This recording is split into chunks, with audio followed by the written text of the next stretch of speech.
everyone. I hope you are doing well. So we are back. Um, when you guys see this video, it's going to be Thanksgiving, believe it or not. So happy Thanksgiving. And if you guys are weird like me, you like to hear scary ghost tales, even on Thanksgiving. So I found a story on a website called Freaky Folk Tales. I have not read ahead, but based on it, I think this one's probably going to be pretty good. So let's get into it. As Americans gather for the Thanksgiving holiday, it is time to turn the clock back to one family feast that did not raise as much cheer. It tells of the terrible incidents in a house in Oakville, Georgia, in the United States, in the latter part of the 19th century. This spot had earned a high place amongst haunted localities and, in its day, was comparable with the famous house in Berkeley Square. Situated amid picturesque but lonely country, this house, the property of a farmer named Walsingham, had a worldwide reputation amongst psychic investigators. For some time, the house had been left deserted by its owner, and it would seem that during the temporary absence of its material master, it passed into the hands of beings or forces, call them which you will, who wished to remain in undisputed possession. When Walsingham and his family decided to return and take up their abode in the house, they were struck on the very first day by the peculiar feeling of the place. They could not decide in any way what this feeling was, but, on analysis, likened it to claustrophobia and overpowering dread of being alone within any four walls. Their dog, Don Caesar, absolutely refused to enter the house. On being dragged in, he immediately broke into furious barking. His back bristled with rage, and he showed every sign of terror. This occurred several times during the day, and the same evening, being attracted to the same spot his whines and howls, Walsingham saw his dog attacking some invisible enemy. Don Caesar at last sprang in the air as if at a man's throat, but fell back as if he had received a heavy blow. When picked up, his neck was found to be broken. Aww. The Walsingham's cat, on the other hand, manifested every sign of delight at being in the house. It strolled from room to room, purring loudly, and was seen on several occasions twisting its head from side to side and arching its back as if someone were stroking it. To say that the Walsinghams were amazed at these things would be to describe their feelings mildly. They were agitated, but had not, as yet, any suspicion on the score of supernatural causes. But that evening, just towards dusk, the house was suddenly filled with shouts, groans, and hideous laughter, heard by all the occupants and putting them into a veritable panic.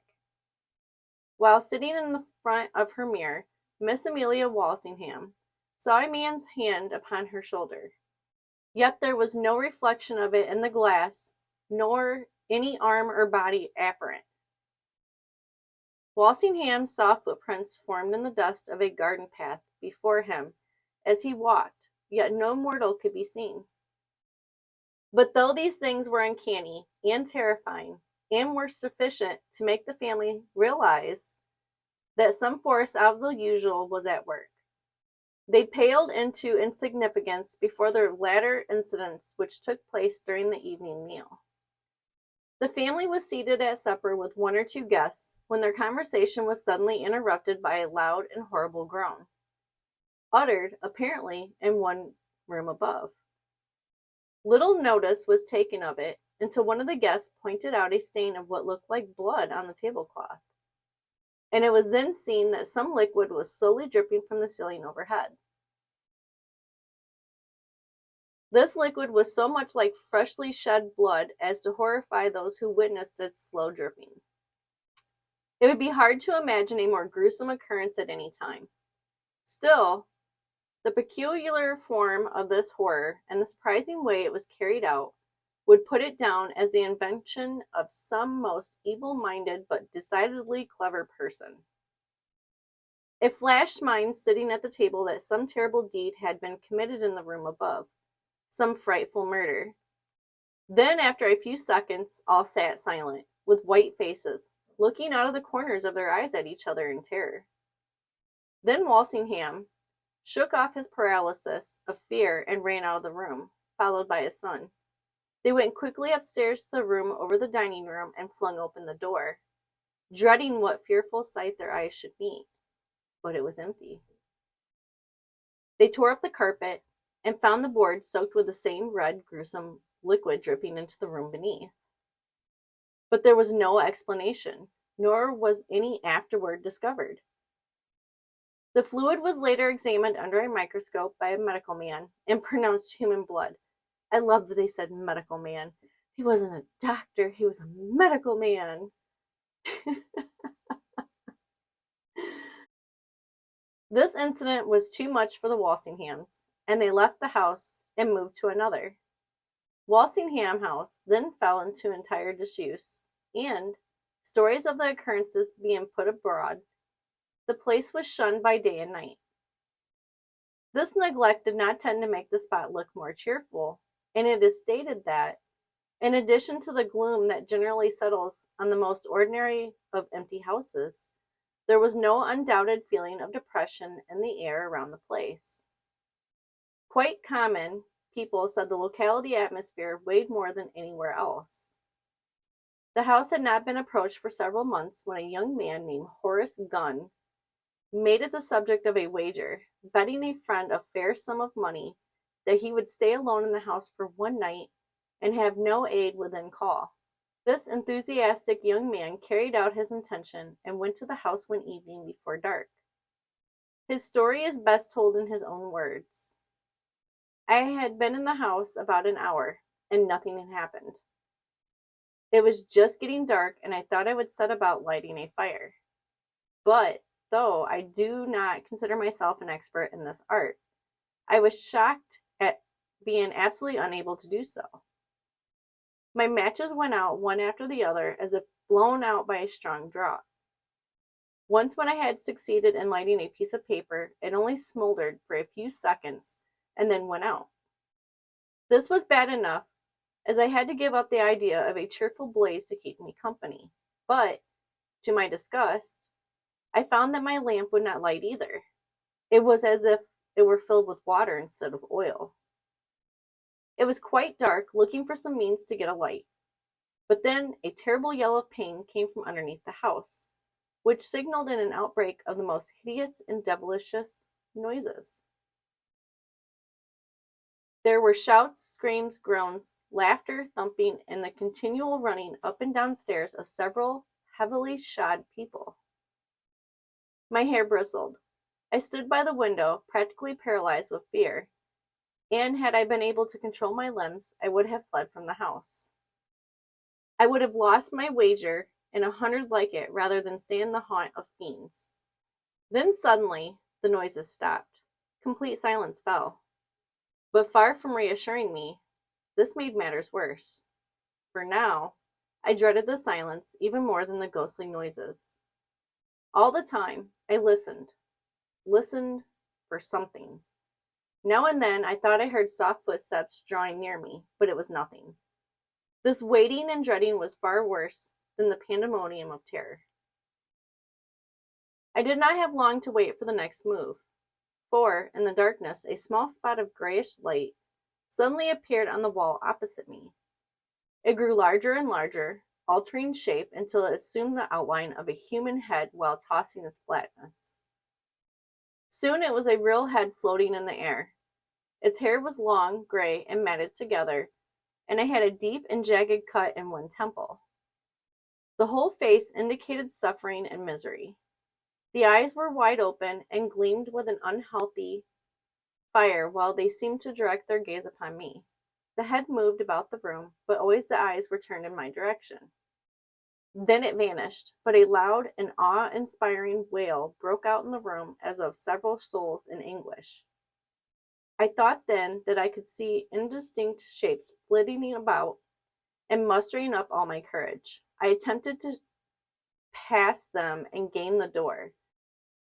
But just as I reached it, I felt my ankle seized in a firm grasp. I was thrown down and felt fingers grasping at my throat.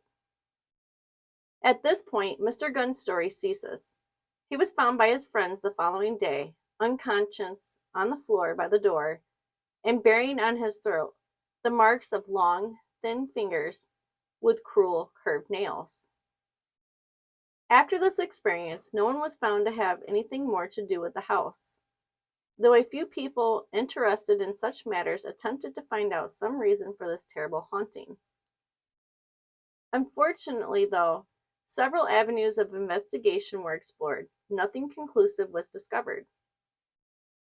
The house had, by this time, acquired such an evil reputation that no one would occupy it, and it was ultimately demolished.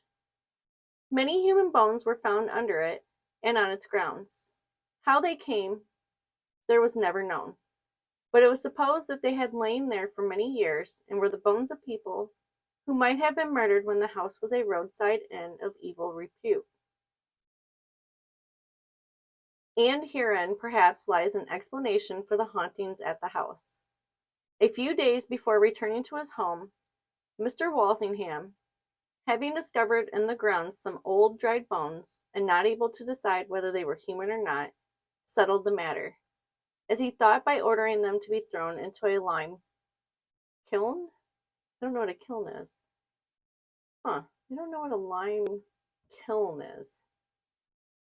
Well, anyways, guys, that is it for the story. I don't know what to think about it. That's the end of that story, guys. I don't know. It didn't flow very good. I mean, I know this is like an online website. Somebody probably wrote it. I don't know.